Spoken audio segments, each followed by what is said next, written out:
शुभ सकाल मो अति प्रियर छात्र छात्री मैंने मु छबिड़ आपण मानक स्वागत करुच्ची मो चैनल ए विराट स्टडी सेंटर को। तो आम पढ़ुले पदविचार आम पढ़ी सर्वनाम पद एवं विशेष्य पद। विशेष्य पद कहले कौन जहाँ नाम गुण अवस्था वस्तु परिमाण को बुझाए ताकू आम कहूँ क्रिया को बुझाए क्रियार नाम को बुझाए ताकू आम कौन कहला विशेष्य पद। एवं सर्वनाम पद आम क्या कहला जहाँ विशेष्य पदर बदल रे व्यवहृत होता ताकू आम सर्वनाम कहला। किंतु विशेष्य पद कहले जहाँ विशेष्य पद को विशेषण करुथिबो बा विशेषित करदो ताकू आम विशेषण पद बोली कहिबा। तो देखंतु आमे तार संज्ञा टिके आमे देखिदेबा। देखंतु एटी लिखा है वाक्यर जो पद विशेष्य पदर गुण अवस्था परिमाण संख्या इत्यादि को उत्कर्ष अथवा अपकर्ष लक्षण करी ताकू विशेषित करे बुझेला ता कम आकार कम बढ़ई चढ़े की किंबा माने ताकू कमे कि छोट करिकी जहाँ विशेषित करे ताकू आमे कहूचु विशेषण पद। जेमिति कि उदाहरण सहित आम बुझिबा। देखंतु सुस्थ मनीष विनयी लोक निर्मल परिवेश आउ शांत समाज मिसिले गोटे सुंदर पृथ्वी गढ़ी होइजिवो। केमिति मनीष सुंदर सुस्थ मनीष मनीष कौन गोटे विशेष्य पद। मनीष केमिति मनीष सुस्थ मनीष अर्थात एटी जो मनीष को कौन कहगला ना सुस्थ मनीष। मनीष तो मनीष पुणी सेठी कौन कही ना सुस्थ मनीष अर्थात एरा कौन मनीष को टिके बढ़ेगी कही तहित विनयी लोक एटा कौन टिके बढ़ेई कही केमिति लोक विनयी लोक। परिवेश केमिति परिवेश निर्मल परिवेश। समाज केमिति समाज शांत समाज। तो यही उदाहरण रु आमे जानिला कि जो विशेष्य पद अच्छी सॉरी विशेष्य पद जो अच्छी यही विशेष्य पद को जे विशेषित करे ताकू आमे कहबा विशेषण पद बुझेला। पोकर काठ भंगा दर्पण पोड़ा तीण एरा सब गोटे गोटे विशेषण पदर लक्षण। तो आमे विशेषण पदर प्रकार भेद जो अच्छी जहाँ आमे कहूचु केते प्रकार अच्छी ताहा आमे देखि नबा। अर्थगत स्वातंत्र्य एवं उद्देश्य और संबंध को स्पष्ट करने को ओडिया रे प्रचलित जो विशेषण पद गुड़िक रही ताकू आमे 6 प्रकार विभक्त करिछु। गुणवाचक अवस्थावाचक संख्यावाचक परिमाणवाचक एवं पूरणवाचक एवं तत्सहित आपण मानकर तुलनात्मक विशेषण रही अछि। एवं पुनश्च गठनात्मक लक्षण एवं व्यावहारिक नियम अनुसार ताकू आमे 8 प्रकार विभक्त करिछु। विशेष्यर विशेषण जाको आमे उद्दिष्ट विशेषण बोली कहूछु। विधेय विशेषण विशेषणर विशेषण है सर्वनामिक विशेषण विशेष्य रूपी विशेषण संबंध कारक विशेषण क्रिया विशेषण क्रियाज विशेषण। तो प्रथमे जीवा गुणवाचक विशेषण। गुणवाचक विशेषण कहले वाक्य जो पद विशेष्य पदर धर्म को प्रकृति को स्वभाव को स्वरूप को गुण को जदि बुझौथुबो बा विशेषित करिवो विशेष्य पदर धर्म को बुझौथुबो प्रकृति को जदि विशेषित करथुबो तार जदि स्वभाव को धर्म को अर्थात तार माने जो जो विशेष्य पद से पिला हो किंबा कोनोसी वस्तु हो जदि तार कोनोसी प्रकार धर्म कौन करुछि जेमति कि सुनार धर्म कौन चकचक करिवो ना कि तासे चकचक करिवो हेउछि कौन विशेषण पद बुझि परले कि नहीं। तो सेही हिसाब रे सुना तो गोटे विशेष हम ताकू जदि आम केमती सुना सुना ना चक चक कर सुना बुझिपारे। तो तार स्वरूप गुण ए सब जो विशेष्य पदर जदि विशेष पद को जदि विशेषित करला ताकू आम गुणवाचक विशेषण कहवा। जमीक उदाहरण मेधावी छात्र सफलता पाए।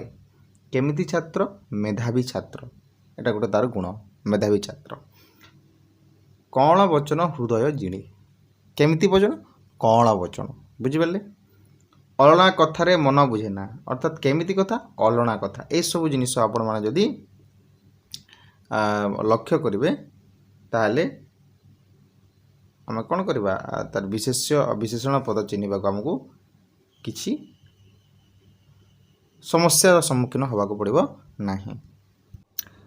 तो नेक्स्ट जा देखु अवस्थावाचक विशेषण। अवस्थावाचक विशेषण कौन कि जदि जो वाक्य विशेष पदर जदि कौन सी निर्दिष्ट अवस्था को बुझाउथबो बा अवस्था को सूचौथबो, किछि अवस्था थिबो जेमिति कि ततला पानी। केमिति पानी?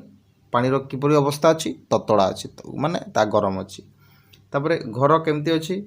भंगा घर अच्छी। घर केमती अवस्था? भंगा घर, नहीं कि ता सहित जामा छिंडा जामा जो आम पिंधुचु ता केमती अच्छी? छिंडा अच्छी। रोगणा देह को, अर्थात देह केमती देह ना रोगणा, माने तार अवस्था देहर अवस्था बतौछि। तसहित आपण मानकर एठी अछि विवेक पाखरे धनी कि निर्धन लोक तार हिसाब न थाए। लोक किपरि अवस्था अछि तार? निर्धन, अर्थात तार धन नहीं, किंबा धनी जार धन अच्छी, एटा अवस्था, एटा गुण को बुझेबनी। बुझिपारे केमती लोक? धनी लोक। धनी लोक एटा कौन? धनी अर्थात आम कौन जार पैसा पत्र बेसी थाए ताको आम धनी को, तार से अवस्था अच्छी, नहीं कि। तो से हिसाब से आपण माने ध्यान देबे हला। तो नेक्स्ट देखंतु आमे जिबा संख्यावाचक, जोटी 7 13 12 14 13 सब जिनस थिबो ताको आमे कहबा विशेष माने संख्यावाचक विशेषण पद। क्लियर? देखंतु माने 1 मीटर कपड़ा, 5 भाई, 6 ऋतु, 100 रन, 7 जन्म, 3 भुवन। ये जो 3 7 100 6 5 1 मीटर यहाँ है गोटे गोटे संख्यावाचक विशेषण पद है। पूर्णवाचक तार माने रिलेटेड, जेमती कि एक कहले एटा संख्यावाचक, प्रथम कहले पूर्णवाचक, दुई कहले संख्यावाचक, द्वितीय कहले कौन? पूर्णवाचक। जेमिति कि उदाहरण स्वरूप ए वर्ष मोर 8म श्रेणी, मो भौणीर 7म श्रेणी, भागवतर 10म स्कंद, रामायणर 6ठ कांड, गीतार 18 अध्याय। एटा जो 10म 18 16 षष्ठ ये सब गोटे गोटे पूर्णवाचक जोटा आम विशेषण पद कह। तृतीय पांडव, द्वितीय ईश्वर, 21 शताब्दी, चतुर्थ स्तंभ, नवम ग्रह, एटा गोटे गोटे कौन उदाहरण। एटा टिके आपण माने मन रखंतु। एटी देखंतु संख्यार देइछि, एटा देइछि आपण मानकर पूर्णवाचक। नेक्स्ट आम जा देखंतु परिमाणवाचक विशेषण पद। परिमाण माने तार किछि परिमाण थिबो नहीं, अर्थात गोटे ग्लास, गोटे कप कॉफी, गोटे ग्लास पानी, एटा सब कौन देखंतु एटा होछि परिमाण जोटा आम कहूँ। माणे जमी, 2 भरण धान, कपे चा, पुलाए छतुआ, झुड़िए आंब, 4 गौणी चाउल, 12 हाथी लुगा, 5 कलिया, 5 किलिया माछ, बुझिपारे, 2 कांदी कदड़ी, बस्ता है चीनी। एटा गोटे गोटे कौन परिमाणवाचक, सॉरी हाँ परिमाणवाचक विशेषण पद।